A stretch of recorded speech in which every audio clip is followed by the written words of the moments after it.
Ah, thank you, Kev. See, I love that idea. Lots of heart. Yeah. But it's also helping people get back into the workplace, which is really tough, isn't it? Absolutely, yeah. And our first guest tonight has also been sharing his talent on a global stage for more than a decade. It's Ed Sheeran.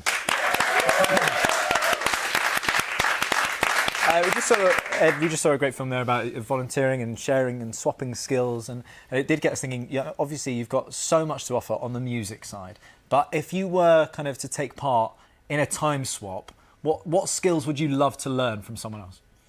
I think cooking's always great. You always need cooking, and I think that the more that I grow, the more that I learn to cook, but there's always different techniques. Are you the cook in the house, though? We definitely share.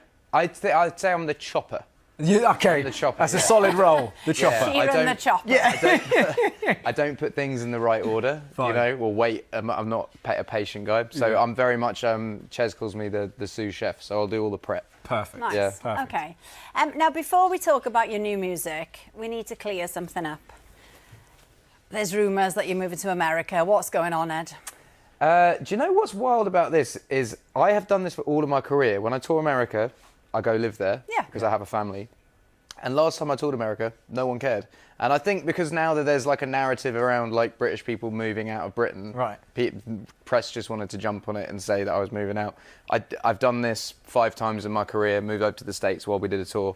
And yeah, I'm doing that. And after the tour's done, I'll be back. It's just practical, though, isn't it, with children? You want them with you. Yeah, you can't really commute from US to UK. Yeah, and I like, I like my kids, so... Yeah, I like that. Moves to America because he likes his kids, that's it. Well, look, it's been an incredibly busy time for Ed as he released his new album, Play, just a few days ago. Before we chat about it, let's have a listen to some of the songs that have already become fan favourites. Don't I used to love you, now every day I hate you just a little more.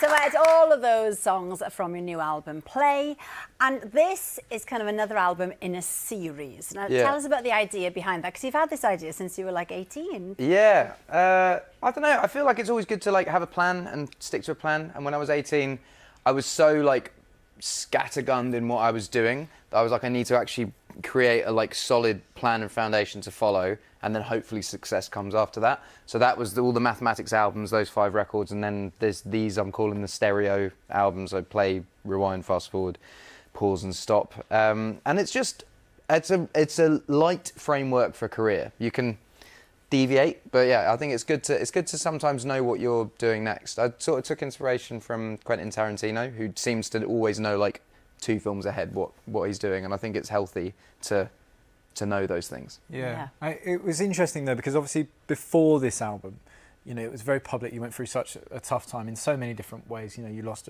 such a close friend in Jamal Edwards, and at that point it can be hard to navigate what type of music you're making. And am I right in thinking that Elton John really gave you some great advice on moving forward? Yeah, I think Elton's had such a like varied career, and Elton's career wasn't just like uphill, uphill, uphill. It was very like up and down, side to side, and then he'd do like a movie soundtrack and a remix album and this and this. And I think what he was saying is just like always make music that you love and that you can stand behind, and eventually it will find its audience. And I think I especially saw that with my last record, because it was so bleak and grim and about depression and grief and stuff like that, that when it came out, it's not a record that people like get ready for a night out to. But now, 2.5 years since it's come out, it's really found its audience, and I think it's good to know that when you release songs, because you never know how people are going to take them. Yeah, well, on Friday, Ed released his single Camera, and the music video features Bridgerton star Phoebe Dynevor. Let's take a look. When everything is black and white, your colours exploding. There's something in the way you shine. I don't need a camera when you're in my eyes. See, that is a lovely video, but that wasn't the plan originally, was it?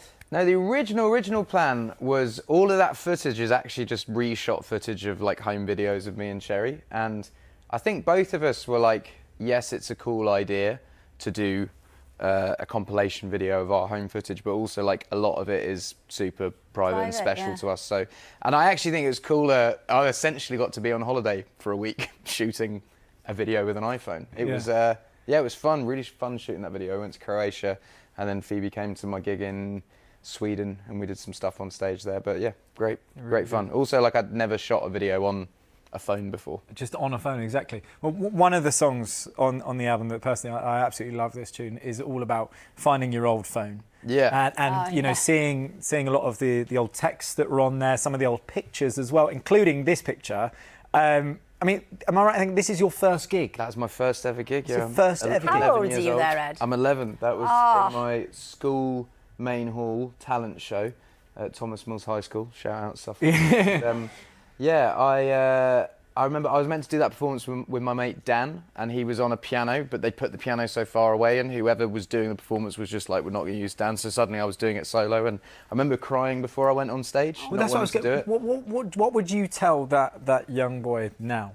That every single time you're nervous and you get through it, it gets easier the next time. It's kind of like, I always sort of rolled my eyes when adults said practice makes perfect, because as a kid you're just like, whatever. But it really, like, the more you do something, the more comfortable you get with it. And I think I've had stages of my career where, you know, you make a jump from being an 11-year-old to then maybe playing a pub, and then pub to maybe opening up for someone on a tour, and then doing that to a theatre, and a theatre to an arena to a stadium. And each one of those jumps I felt supremely nervous before. And then when you do them, you're like, it wasn't that bad. And the worst thing that can happen is you fail. And when you fail, you learn how not to fail. So I think, like, the worst case scenario is actually sometimes a good thing as well. Yeah, and speaking about following your dreams, you know, the boy from Adolescence, a tremendous actor, Owen Cooper, won the Emmy last night. Can you remember how you felt when you won your first award? Yeah, it was the Brits. It was 2012, and I really wasn't expecting it. It was, you know, breakout years for like Jessie J that was her big breakout year, and Adele had just come back with 21. And I remember going and just being chuffed that I'd been nominated, and I had my parents there and blah, blah, blah. And I remember winning and just sort of being really shocked and surprised. And it's like one of the coolest nights of my life. And I really love how it just celebrates. But I only realise this now, travelling the world, but having something that just celebrates British music, I think, is really, as a nation. But yeah, it was a massive moment. Well, look, Ed, thanks so much. And Ed's album Play is out now. Ed is sticking with us for the rest of the show. Safely home. Ed, you've had your own Mr. Darcy moment. You did a little cameo, didn't you, in Bridget Jones? Yeah. And we were saying earlier, you've had cameos in Game of Thrones and Star Wars. I mean, you must get asked to do them all. So how do you decide? I say yes every time.